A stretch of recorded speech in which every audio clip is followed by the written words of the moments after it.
Everyone, welcome to fitter study channel. और मैं हूं आपका fitter instructor Romesh Bisen from Wainganga ITI Garra Balaghat. Student, अब तक हमने एक्सरसाइज नंबर 19 कंप्लीट कर लिया है।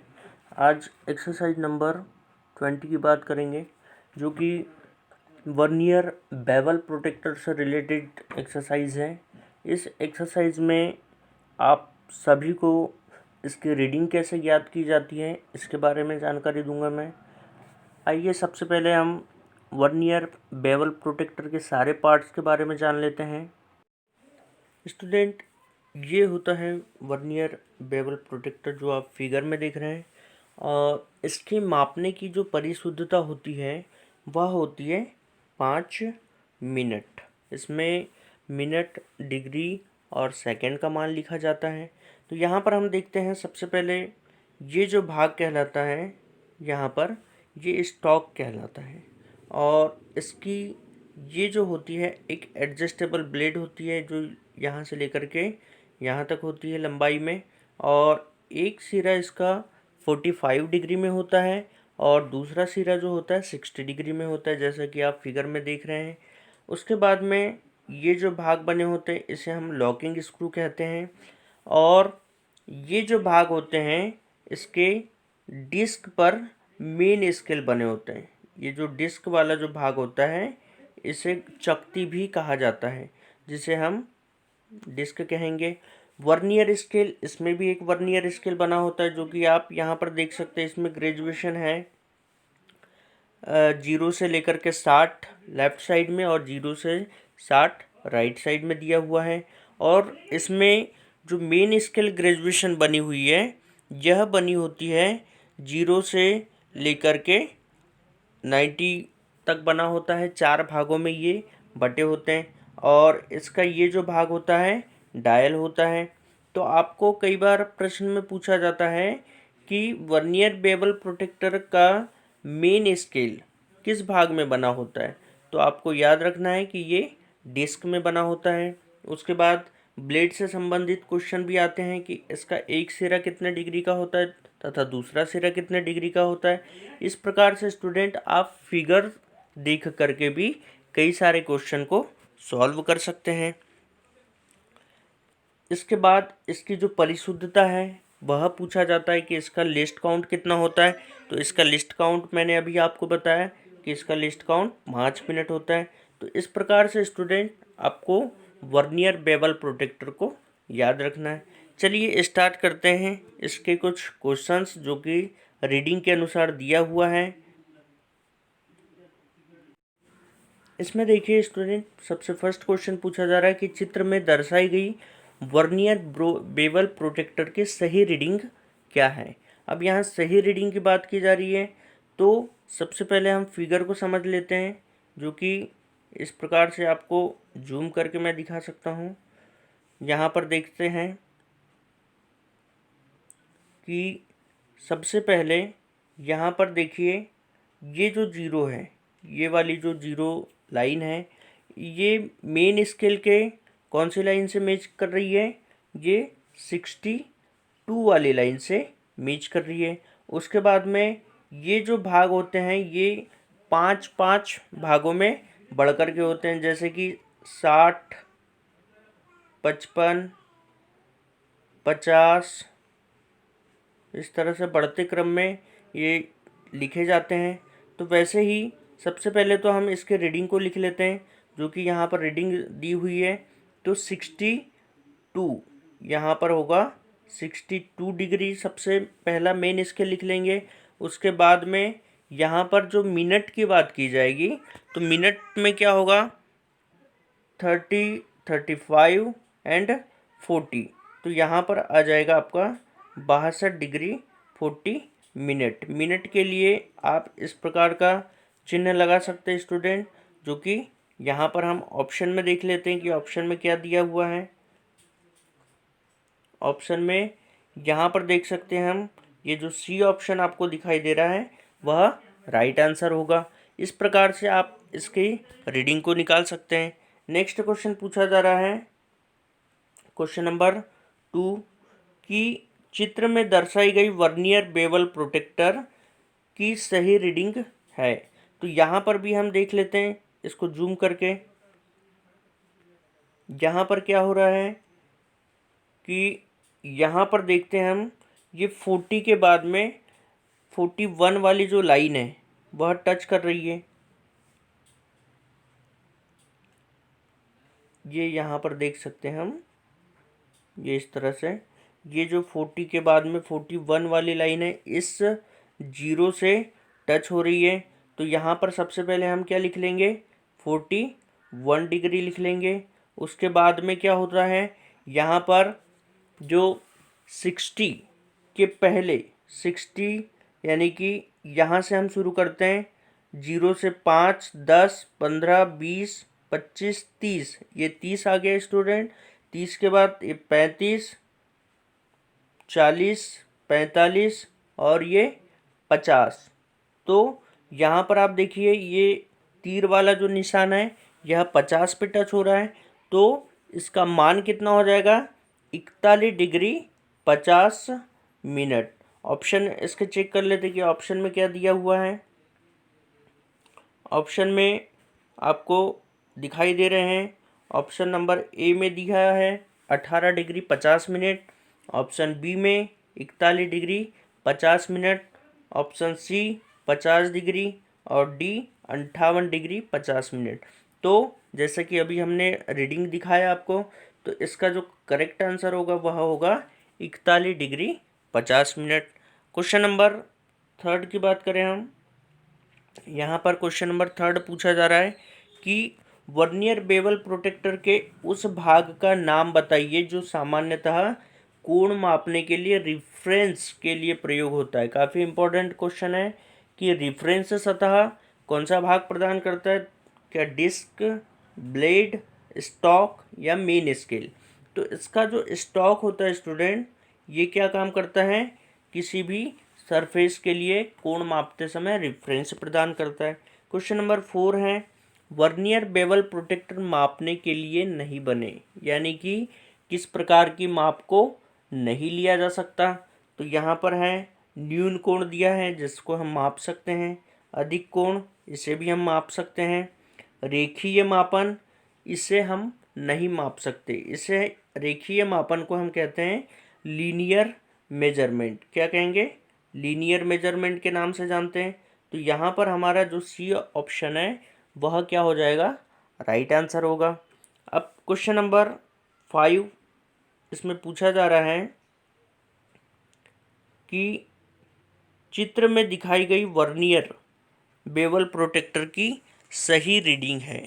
यहाँ पर हम देखते हैं स्टूडेंट, इसको पुनः जूम करके मैं आपको दिखा रहा हूँ कि इसकी जो रीडिंग है वह क्या होगी। तो यहाँ पर आप सबसे पहले देखिए कि ये जो मेन स्केल का 0 है और वर्नियर स्केल का जो 0 है आपस में बिल्कुल मैच कर रहे हैं, और दूसरी कहीं पर भी यहाँ पर देखिए आप, यहाँ पर कोई भी लाइन मैच नहीं हो रही है। तो जिसके कारण इसकी जो रीडिंग होगी वह कितनी होगी, 0 डिग्री हो जाएगी, जो कि ऑप्शन ए में इसका आंसर दिया हुआ है, जो कि राइट आंसर है। क्वेश्चन नंबर 6 पूछा जा रहा है कि नीचे दिए गए वर्नियर बेवल प्रोटेक्टर के चित्र के साथ एक तीर का निशान है जहां वर्नियर मेन स्केल के साथ मेल खाता है, यह कितने डिग्री को शो कर रहा है। तो सबसे पहले यहाँ पर हम देखते हैं इसे जूम आउट करके कि यहाँ पर क्वेश्चन किस प्रकार का पूछा जा रहा है। तो यहाँ पर आप सबसे पहले देखिए कि ये जो भाग है आपको दिखाई दे रहा है कि यह भाग, यह 40 के बाद में क्या हो रहा है, 41 को टच कर रहा है। तो यहाँ पर हम सबसे पहले 41 डिग्री लिख लेंगे, जो कि मेन स्केल डिवीज़न होगा। स्टूडेंट ये जो भाग होते हैं इसे हम क्या कहेंगे, मेन स्केल डिवीज़न, जो कि ये जो पूरी ग्रेजुएशन बनी हुई है इसे मेन स्केल के नाम से जाना जाता है और ये वर्नियर स्केल के नाम से जाना जाता है। तो इस प्रकार से आपको सबसे पहले क्या करना है, मेन स्केल को देखना है। उसके बाद में यहाँ पर हम देख लेते हैं कि 0 से लेकर के तीर जो है 60 के पास में है, तो 30, 35, 40, 45 और यहाँ पर देखते हैं हम ये वाली जो लाइन है ये 50 है। मैंने आपको बताया था कि यह 5-5 के क्रम में आगे बढ़ता हुआ चलता है। तो इस प्रकार से यहाँ पर जो रीडिंग होगी 60 के जस्ट पहले जो दिया हुआ है वह 55 हो जाएगा। ये जो लाइन है यह 55 और ये जो तीर वाली जो लाइन दिख रही है यह कितनी हो जाएगी 50। तो इस प्रकार से हमारी जो रीडिंग आ जाएगी वह आ जाएगी 41 डिग्री 50 मिनट। इसको जो मेन स्केल होता है उसे डिग्री में लिखा जाता है और जो वर्नियर स्केल होता है उसे हम मिनट में ज्ञात करते हैं।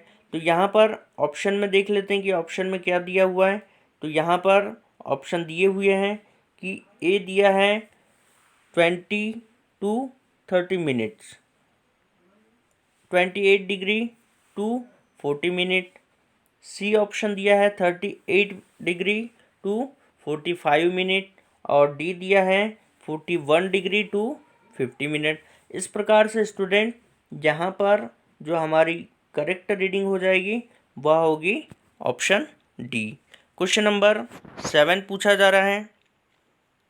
क्वेश्चन नंबर 7 में पूछा जा रहा है कि वर्नियर बेवल प्रोटेक्टर में मेन स्केल के 23 भाग कितने वर्नियर भागों में विभाजित होते हैं।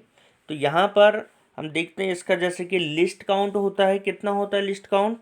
5 मिनट होता है। तो 5 मिनट कैसे होता है? क्योंकि वर्नियर बेवल प्रोटेक्टर में मेन स्केल के 23 भागों को वर्नियर भागों में विभाजित किया जाता है। तो 1 मिनट में कितना सेकंड होता है?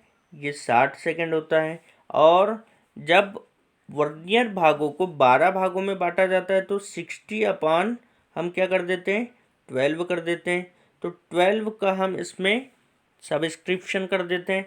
तो जिससे कि हमारा जो मान आता है वह आता है 5 मिनट, जिसकी यूनिट हम मिनट में लिखते हैं। तो इस प्रकार से स्टूडेंट इसका जो राइट आंसर हो जाएगा कि 23 भाग कितने वर्नियर भागों में विभाजित होते हैं। तो यहाँ पर सी ऑप्शन को आपको टिक करना है, जो कि सी ऑप्शन 12 दिया हुआ है। क्वेश्चन नंबर 8 पूछा जा रहा है कि चित्र में दिए गए यूनिवर्सल बेवल प्रोटेक्टर की व्यवस्था किस कोण को मापने के लिए की गई है। तो यहाँ पर एक आपको जॉब दिखाई दे रहा है और जॉब के बाद में जो कोण है कुछ इस दिशा में रखा गया है। तो यहाँ पर देखते हैं हम, ये शून्य कोण दिया है, बेवल कोण दिया है, न्यून कोण दिया है और अधिक कोण दिया है। तो ऐसी कंडीशन में स्टूडेंट हम जिस कोण को मेजर कर रहे हैं वह कहलाता है हमारा अधिक कोण। इस प्रकार से आपको फिगर के माध्यम से भी पूछे जाते क्वेश्चंस। और इस प्रकार आज हमने एक्सरसाइज नंबर 20 कंप्लीट किया, जो कि वर्नियर बेवल प्रोटेक्टर से रिलेटेड था। अब एक्सरसाइज नंबर 21 की बात करते हैं, जिसमें दिया गया है कि वर्नियर डेप्थ गेज की बात की जा रही कि वर्नियर डेप्थ गेज मापने के लिए उपयोगी नहीं है। तो सबसे पहले हम वर्नियर डेप्थ गेज का डिस्क्रिप्शन देख लेते हैं। जैसे कि आप देख रहे हैं फिगर में, यहाँ पर एक वर्नियर डेप्थ गेज की बात की जा रही थी। तो डेप्थ गेज का आप फिगर देख रहे हैं, इसमें इसके कुछ पार्ट्स हैं, जो कि यहाँ पर देख लेते हैं हम कि साधारण गहराई गेज एक अर्ध परिशुद्ध उपकरण है जिसका प्रयोग झिर्री या सुराखों स्टेप्स की गहराई नापने के काम आता है। तो इसके कुछ भागों के नाम दिया हुआ है, जो कि यहाँ पर फर्स्ट जो दिया हुआ है निशान लगा बीम, जो कि ये भाग है निशान लगा बीम, यानी कि जिसे हम कहते हैं ग्रेजुएटेड बीम, यानी कि इसके बीम में ग्रेजुएशंस बनी हुई है। सेकंड जो दिया हुआ है भाग वह है क्लैंपिंग स्क्रू, यहाँ पर क्लैंपिंग स्क्रू दिया हुआ है। थर्ड भाग में मापक, यानी कि एक प्रकार का यह मेजरिंग फेस कहलाएगा। और फोर जो दिया हुआ है यह आधार, या जिसे हम बेस कहते हैं। और पूछा यहाँ पर दिया गया है कि यह 0 से 200 mm की रेंज में उपलब्ध होते हैं और इसकी जो एक्यूरेसी होती है वह कितनी होगी? 5 मिलीमीटर, यानी कि स्टील रूल के बराबर ही इसका परिशुद्धता लिया जाता है। तो इस प्रकार से स्टूडेंट आपको इसे याद रखना है कि यह क्या काम कर सकता है। इस एक्सरसाइज में डेप्थ गेज से रिलेटेड कुछ क्वेश्चंस दिया हुआ है कि यहाँ पर सबसे फर्स्ट क्वेश्चन पूछा जा रहा है कि वर्नियर डेप्थ गेज मापने के लिए उपयोगी नहीं है। इससे कौन सी माप नहीं ली जा सकती? क्या स्लॉट की माप को नहीं लिया जाएगा, या डेप्थ को, या व्यास, या झिर्रिया? तो स्टूडेंट वर्नियर डेप्थ गेज से अभी आपको दिखाया मैंने कि इससे स्लॉट भी मापा जा सकता है, व्यास नहीं मापा जाएगा, डेप्थ भी मापा जा सकता है और झिर्रिया भी। तो यहाँ पर उपयोगी नहीं है पूछ रहा है, तो यह किस लिए उपयोगी नहीं है? यह किसी भी व्यास को नहीं माप सकता। तो राइट आंसर सी ऑप्शन हो जाएगा। क्वेश्चन नंबर 2 जो दिया गया है कि बीम के अंत में जो झिर्री दी जाती है, इसे झिर्री कहेंगे। झिर्री का मीनिंग होता है स्लॉट, दी जाती है वह होती है। झिर्री क्यों दी जाती है? कि आसान स्लाइड के लिए, आसानी से हैंडलिंग करने के लिए, भार कम करने के लिए, या झिर्री के किनारों में फंसने से बचाने के लिए। तो यहाँ पर जो बीम के लास्ट में जो आपने स्लॉट देखा होगा, तो उसी स्लॉट के बारे में पूछा जा रहा है। तो यहाँ पर राइट आंसर होगा हमारा ऑप्शन डी हो जाएगा, जो कि राइट आंसर है। स्टूडेंट इस प्रकार से एक्सरसाइज नंबर 21 जो कि वर्नियर डेप्थ गेज से रिलेटेड था। अब हम बात करेंगे एक्सरसाइज नंबर 22 एंड 23 की। इसमें पावर ट्रांसमिशन में प्रयोग होने वाले जो फास्टनर होते हैं, जैसे कि की बात करें हम, की क्या होती है? एक फास्टनिंग डिवाइस है और इसका जो इस्तेमाल होता है वह दोनों पार्टों को आपस में चलाने के लिए किया जाता है। तो यहाँ पर क्वेश्चन नंबर 1 पूछा जा रहा है कि उस चाबी का नाम बताइए जो कि किसी कीवे में फिट रहती है या स्क्रू द्वारा कसी रहती है। तो ऐसी कौन सी की होती है? ऐसी की को हम फेदर की के नाम से जानते हैं। नेक्स्ट क्वेश्चन पूछा जा रहा है, एक ऐसी चाबी का नाम बताइए जिसका प्रयोग हैवी ड्यूटी ट्रांसमिशन के लिए किया जाता है। तो यहाँ पर दिया है फ्लैट सैडल की, सर्कुलर टेपर की, हॉलो सैडल की, या स्प्लाइन दांतेदार, या स्प्लाइन सरेटेड जो होती है टिथ्ड वाली, उसे स्प्लाइन दांतेदार कहा जाता है। तो ये जो होती है डी ऑप्शन आ जाएगा, जो कि करेक्ट आंसर होगा।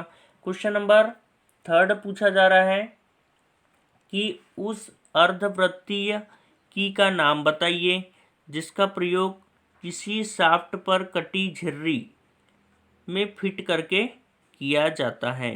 तो यहाँ पर अर्धवृत्ताकार की बात की जा रही है। तो अर्धवृत्ताकार की कौन सी होती है?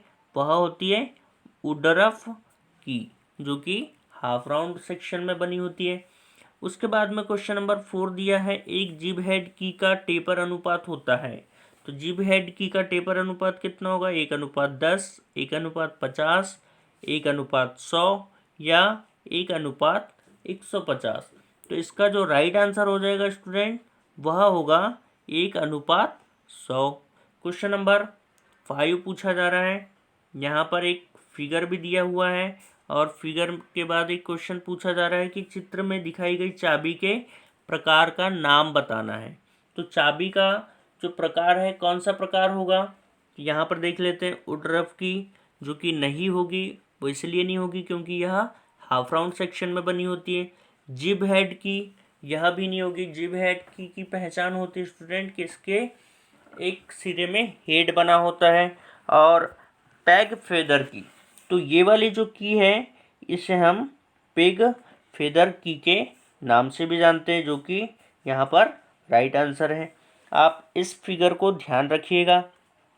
क्वेश्चन नंबर 6 यहाँ पर दिया हुआ है, जो कि पूछा जा रहा है कि स्प्लाइन शाफ्ट और सरेटेड शाफ्ट का प्रयोग किया जाता है। स्प्लाइन शाफ्ट और सरेटेड शाफ्ट जिसमें कि दांते बने होते हैं, तो इसका प्रयोग स्क्रू चूड़ी को जोड़ने व अलग करने के लिए, शाफ्ट व गियर को स्थायी रूप से जोड़ने के लिए, रैक और पिनियन को जोड़ने व अलग करने के लिए, और डी दिया है शाफ्ट पर गियर को जोड़ने व अलग करने के लिए।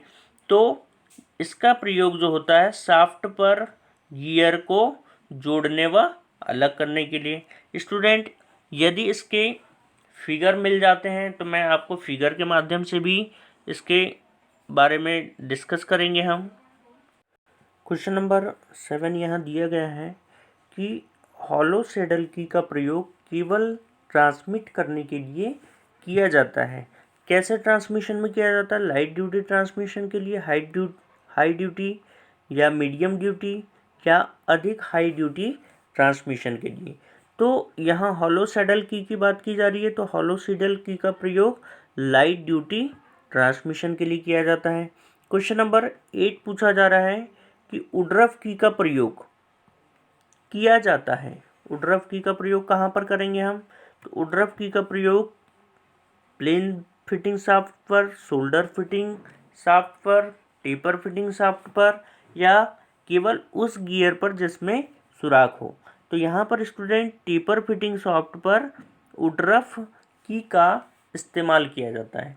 और इससे रिलेटेड एक क्वेश्चन यह भी आता है कि उड्रफ की का प्रयोग किस सेक्शन में किया जाता है?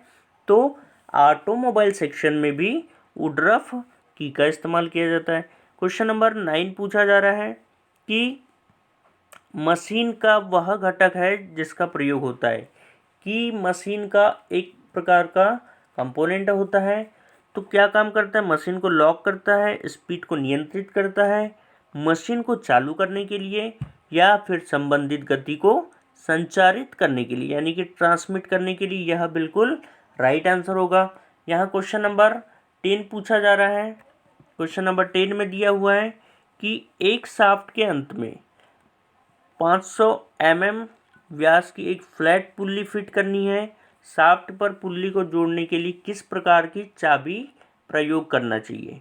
तो यहाँ पर दिया जो गया है 500 mm व्यास की एक फ्लैट पुल्ली में फिट करना है, तो उसके लिए हम जिब हेड की का प्रयोग करते हैं। क्वेश्चन नंबर 10 का ऑप्शन सी होगा, जो कि राइट आंसर है। क्वेश्चन नंबर 11 पूछा जा रहा है कि किसी असेंबली में जिसमें हल्की पावर ट्रांसमिशन में उत्तम प्रकार की अक्षीय एक्सिस अलाइनमेंट की आवश्यकता हो के लिए की का इस्तेमाल होता है। वहाँ पर कौन सी की का इस्तेमाल किया जाता है? टेपर की, जिब हेड की, सर्कुलर टेपर की या हॉलो सैडल की। तो यहाँ पर देखते हैं स्टूडेंट, ये जो सर्कुलर टेपर की जो दिया हुआ है वह हमारा क्या होगा? राइट आंसर हो जाएगा। क्वेश्चन नंबर 12 पूछा जा रहा है, जो कि एक फिगर बना हुआ है क्वेश्चन नंबर 12 में। यहाँ पर देखते हैं हम कि नीचे दिए गए चित्र में जिब हेड की, ये देख रहे हैं आप, ये वाली क्या है? ये जिब हेड की है। ये भाग हब कहला रहा है और ये भाग शाफ्ट कहला रहा है। तो असेंबली में फिट है। जिब हेड के भीतर फेस और हब के बाहरी फेस के बीच एक क्लियरेंस ई दिया है। ये इस प्रकार का क्लियरेंस क्या है? ई दिया हुआ है। तो वह ई देने का क्या मतलब है? तो यहाँ पर हम ऑप्शन में देख लेते हैं इस क्वेश्चन का आंसर, कि असेंबली को अधिक टाइट होने से बचाता है। बी ऑप्शन है वेज के द्वारा की को निकालने के लिए रिक्त स्थान। सी चाबी जबकि कुंजी को मीटर डालते समय सही स्थिति को पहचानने के लिए। और ऑप्शन जो डी दिया गया है वह दिया गया है कि जिब हेड के भीतरी फेस और हब के बाहरी फेस के बीच संपर्क को रोकने के लिए। तो यहाँ पर जो राइट आंसर होगा स्टूडेंट वह होगा वेज के द्वारा की को निकालने के लिए रिक्त स्थान। क्योंकि जब जिब हेड की को निकालना होता है तो उसके हेड को प्लायर की सहायता से पकड़ करके बाहर खींचा जाता है। क्वेश्चन नंबर 13 पूछा जा रहा है कि उड्रफ की का आकार अर्धवृत्तीय होता है जिसको टेपर शाफ्ट और हब असेंबली पर प्रयोग किया जाता है। बी शाफ्ट की फ्लैट सरफेस और हब के बीच रखा जाता है। सी, शाफ्ट की फ्लैट सरफेस और हब के बीच रखा जाता है। और ऑप्शन डी जो दिया गया है वह पूछा जा रहा है कि हब को बिना हटाए यह असेंबली से हटाने योग्य होती है। तो यहाँ पर इसका जो राइट आंसर होगा वह होगा कि वुडरफ की का हम इस्तेमाल अभी कुछ देर पहले वाले क्वेश्चन में क्या लिखे थे कि टेपर शाफ्ट पर वुडरफ की का इस्तेमाल होता है। तो यहाँ पर हमारा टेपर शाफ्ट तो मिल जा रहा है और हब असेंबली में भी इसका प्रयोग किया जाता है। तो क्वेश्चन नंबर 13 का जो आंसर होगा वह आंसर ए हो जाएगा जो कि दिया हुआ है। अब क्वेश्चन नंबर नेक्स्ट के लिए हम नेक्स्ट एक्सरसाइज करेंगे और यह नेक्स्ट एक्सरसाइज नेक्स्ट वीडियो में करेंगे। तब तक के लिए ऑल द बेस्ट स्टूडेंट।